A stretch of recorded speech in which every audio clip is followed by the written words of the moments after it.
yoragezi ndizera ko mumeze neza natwe tumeze neza twongeye kubasuhuza mu izina ry'Imana abakristo isashimwe abisilamu wallahu akbar. Turi hano kugira ngo tuganire cyangwa tuganire ku makuru y'abastar ibyagiye baranga cyangwa ibigiye kubaranga mu minsi iri imbere ibyo bagiye gukora. Uyu ni nawe muri kuva kuri Mike za Niga Pacific. Tugiye kubagezaho amakuru y'abastar bagiye batandukanye hano mu Rwanda cyangwa hirya y'u Rwanda. Amakuru yacu tuyatangire mu gihugu cy'i Burundi, aho dufite umuhanzi wakatarahaboneka bita The Ben ugiye gutaramirayo kuri miliyoni 10 z'amanyarwanda. Uyu muhanzi The Ben igitaramo cy'akazaba gikora i Burundi aho bita i Bujumbura. Aya makuru aturuka i Bujumbura avuga ko The Ben ku itariki 30 Nzeri 2023 azakora igitaramo i Bujumbura, aho itike izagurishwa amafaranga hagati ya miliyoni 3 na miliyoni 10. Miliyoni 10 z'amarundi miliyoni 10 z'amarundi izo miliyoni umushyitsi mukuru cyangwa VIP azaramuka atanze kugira ngo yo mutaramo cya The Ben arenga miliyoni 3 z'amanyarwanda, kandi uwo muhanzi bakazanasangira iwa mu rugo, akazajya no kubaririmbira iwabo mu rugo. Ibi byagarutsweho cyane n'abateguye iki gitaramo kizabera mu gihugu cy'u Burundi, ubwo bageraga itangazamakuru cyangwa radiyo y'u Burundi ibijyanye na amatike yo kwinjira mu bitaramo The Ben azaba akorera i Bujumbura. Igitaramo The Ben azakorera i Bujumbura ni ibitaramo bingana n'ibitariki bicibutse abatariki 30 Nzeri 2023, ikiri kibi tariki ya mbere ukwakira mu 2023. Kwa 30 Nzeri kwinjira bizaba ari ibihumbi 100 by'amarundi arenga ibihumbi 30 by'amanyarwanda. Mu myanya isanzwe yazaba ari amafaranga ibihumbi 200 by'amarundi, hafi ibihumbi 700 by'amanyarwanda, ubwo ni miliyoni 2 z'amarundi bazabataze kugira ngo winjire umwanya w'icyubahiro, kandi ukafite champagne yo kunywa imwe. Nicyo kurya ukeneye cyose witangiye komande. Ni mu gihe hari itike iri kugura miliyoni 3 z'amarundi, miliyoni 10 z'amarundi, akaba ari miliyoni 3 z'amafaranga y'u Rwanda.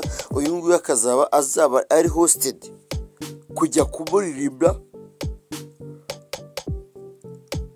iwe mu rugo, akazajya kubasusurutsa kandi bagatangira ko isaha nimwe n'uyu muhanzi bita The Ben. Bukeye ubwo uwo munsi azaba itariki ya mbere Nzeri, itariki ya mbere ukwakira 2023, nibwo The Ben azatangira gukora igitaramo cye kiteganyijwe kizabera aho bita Jardin Public. Kwinjira bikazaba ari ibihumbi 10 by'amarundi arenga gato ibihumbi 3 by'amanyarwanda. Mu myanya isanzwe ni ibihumbi 50 by'amarundi, hafi ibihumbi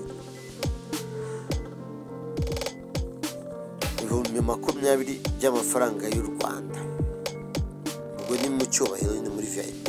Itike ya mesh muri iki gitaramo kizaba tariki ya mbere ukwakira igura miliyoni 2 ku meza ya VIP, harimo bazabwamo champagne imwe ndetse n'ibyo kurya bitagije komande. Ubwo yemeye kwinjirana abantu 8 kuri yo tike yiwe.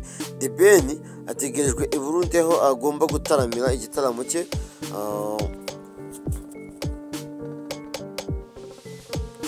azakora ibitaramo bibiri. Ni The Ben iri hosted mu gihugu cya Bujumbura.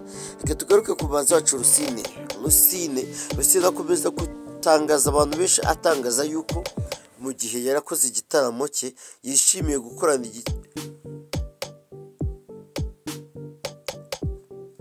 yishimiye gukora igitaramo cye n'umunya-Ugandakazi bita Kansime Anne. kino gitaramo gikunze gutegurwa n'umuntu bakunze kwita uwo bita Arthur Tura Nkusi ariyo Seka Live. Kino gitaramo kikazabera aho bita Camp Kigali kwa 24 Nzeri na 23. Uyu akaba yavuze amagambo menshi cyane akomeye kuri no umukobwa bagiye gutaramana. Yavuze ko mu nzozi ze yahoze yifuza kuri yataramana n'uyu muhanzi bita Kansime Anne, kuko umunyamakuru ari umuhanzi ukomeye cyangwa usetsa cyane ukomeye kuri ino si, aho muri Afurika avuga ko amufata ku mwanya wa 3 ku mugabane wa Afurika. Muri East Africa akamufasha ku mwanya wa mbere.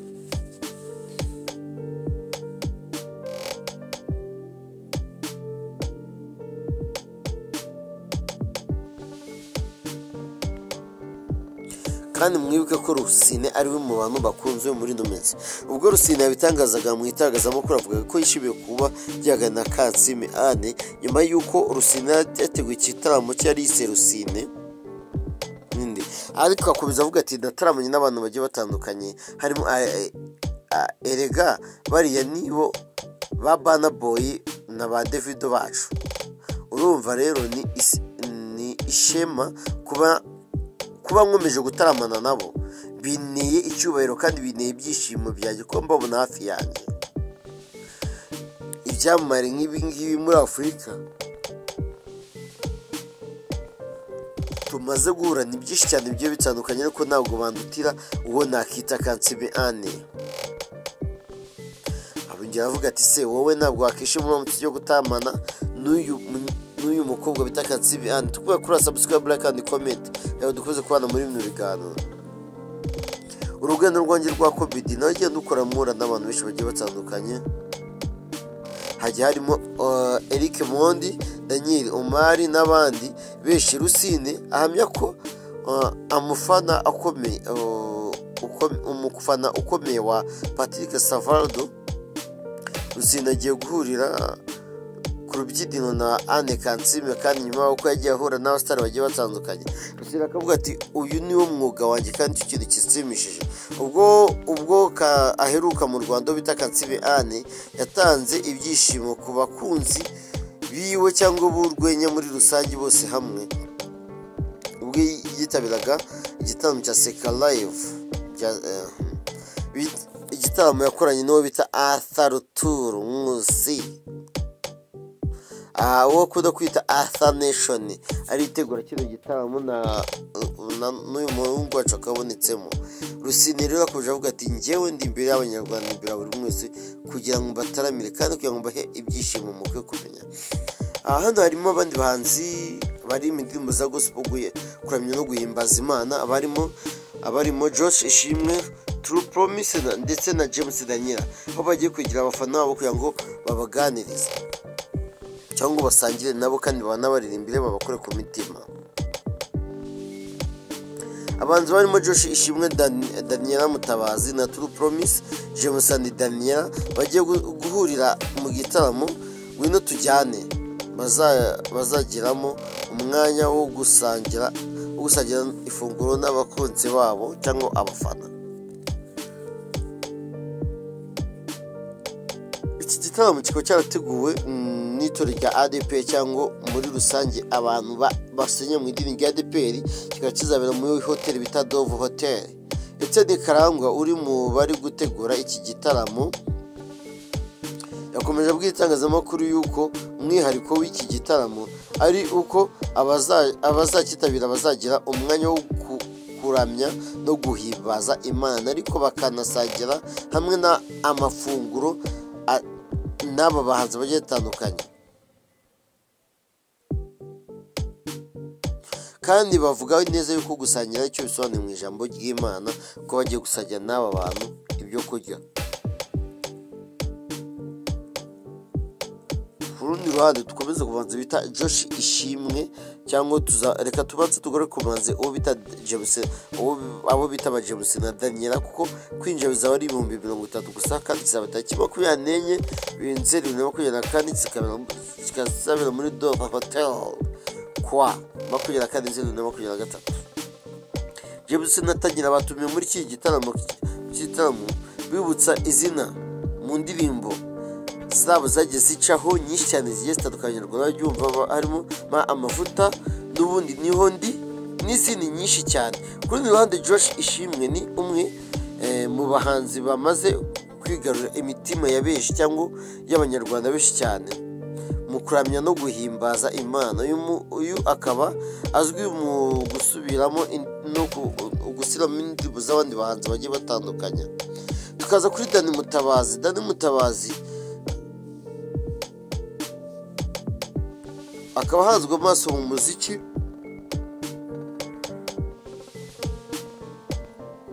wa gospel kandi abanzi bamutegereje ni benshi cyane bagiye batandukanye.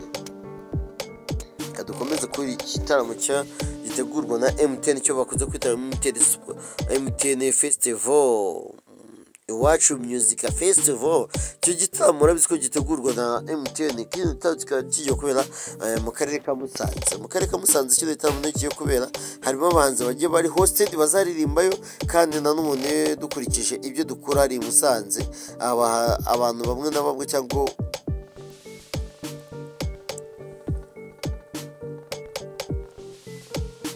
abahanzi b'Musanze bakomeje kuvuga ko bino bitaramo bibagira, ariko kuba bageramo bikaba bikabakomereye cyane ko ari intambwe nini cyane, ko hari intambwe runaka batera kugira ngo bagere imbere hara kuri stage. Kandi kikaza kizabira hari imbere munuza Musanze mu mujyi, aho hari abantu bitabira ibirori nk'ibi cyane kurushaho. Aba bakaba bavuga yuko kuba ari igitaramo kigiye gukorerwa ari ibintu by'agaciro, kandi abaturage bo bakaba bakunda kwitabira kino gitaramo. Cyo gitaramo hari umunyamakuru wa RBA bita Bini Abayisenga, umunyamakuru ubayo ukora RBA mbazi kinini akorera mu karere ka Musanze, yavuze ko ari ibintu biteye isoni kuba bashobora kuba ibitaramo nk'ibyo ngibyo, ariko abahanzi bo mu karere ka Musanze bafite ipfunwe byo kuzaba babijyamo. Kuko kugira ugere mu bahanzi wa Musanze cyangwa umubaki biracyagoranye cyane. Biragoye ko muri iyi minsi cyangwa muri iyi myaka ya vuba aha wakwemera ko i Musanze haba abahanzi ubaye aba bahanzi utabatumiye cyangwa udakurikirana hafi ibihangano byabo utazigira ubamenya kubaho na rimwe. Abahanzi bakaba bifuza kwitaramana nabo cyangwa ko babashyira ku rutonde rw'abahanzi bazabona. Ibi bitaramo byateguwe na MTN Festival akaba bizabera kuri stade ya Musanze, aho bita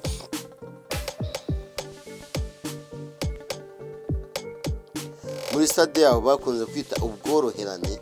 Akaba ariho bazabera bino birori byose, ariho bizahurira ubwo aherukaga kubera ibitaramo bya Guma Guma nako bya Primus yakoreye ibitaramo bigiye bitandukanye. None kano kanya abanyamusanze babyitabira ari benshi, none kano kanya hakaba habaye hosted na MTN akaba igiye gukorayo igitaramo cyiza cyane kandi gitandukanye. Kandi mu bahanzi bazitabirwa hariya hantu muri Iwacu na Music harimo Riderman, Bruce Melody, Aline Sano, Bushari, Chris Easy, New Bosco, Bwiza na Afrique.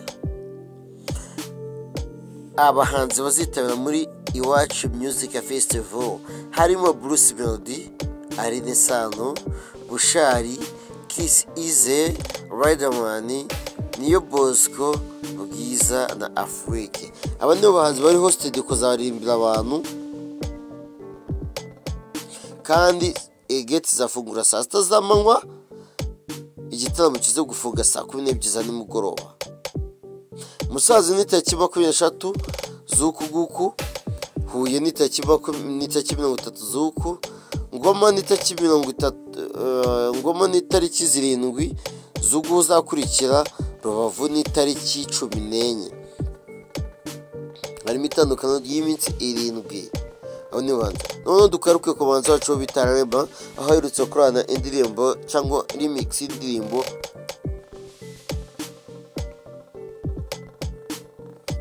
bita Calm Down yakoranye na Rema. Iyi akaba ari remix indirimbo yakoze. Uyu muhanzi bikaba yavuze ati ko ari ibintu bimutunguye kandi bimutangaje kuba yagira indirimbo nk'iyi ikunzwe ku rwego rwo hejuru ku rubuga rwa Spotify. Calm Down ikaba yujuje abo tukuze kuvuga ngo ni miliyari y'abafana bakuze kureba cyangwa bayikunze kurushaho bakayireba. Kandi akaba yavuze ati ndashima Imana kandi nkaba nshima na Selena Gomez bakoranye ndetse bahuriye ku rubyiniro baririmba iyi ndirimbo, akaba yaramfashije kugira ngo nkomeze gutera imbere. Indirimbo ku rubuga rwa YouTube imaze kurebwa na miliyoni 320, ibintu bitarakozwa n'indi ndirimbo ikozwe muri Afrobeat. Indirimbo zikozwe muri Afrobeat akenshi ntabwo zikunze kujya kuri uru rwego kugira ngo indirimbo irebwe gutya. Muri Gicurasi uyu mwaka Calm Down yaciye agahigo nabwo kuko yinjiye mu rutonde rw'indirimbo mu gitabo mu rutonde rw'indirimbo zizajya mu gitabo cy'abaciye uduhigo kurusha izindi zose ku isi, kuba ari indirimbo yakunzwe cyane kurusha izindi. Kandi ikaba yarateguye niyo bita Guinness Does Record nyuma y'uko ariyo yatangiye iyoboye urutonde rushya rw'indirimbo 20 zari zikunzwe kuri Official Main Chart. Indirimbo akaba ashimira umuhanzi bita Selena Gomez kuba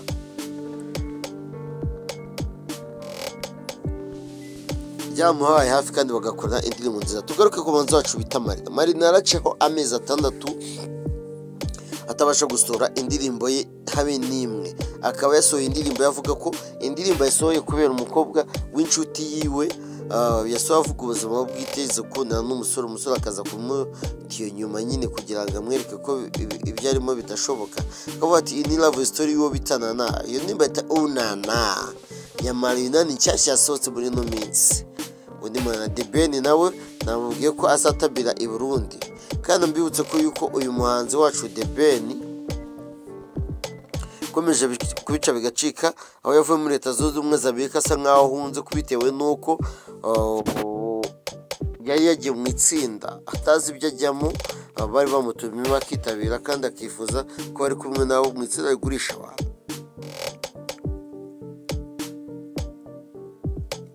Kubitana yuko ise papa we yari yitabye Imana kandi tukaba tumwihanganishije akomeze kwihangana akaza muri Afurika, uvuga ko barizwa mu gihugu cya South Africa akaba azasubira mu gihugu cya USA. Dizire ko Mercedes yari pasi wanyu. Kora subscribe, like and comment ngo tuhade mu biganiro by'akagaruka. Waba ukeneye umufotographe mwiza cyangwa umuvideographe mwiza wahamagara kuri 07833339 wana undi bamwita Pasi.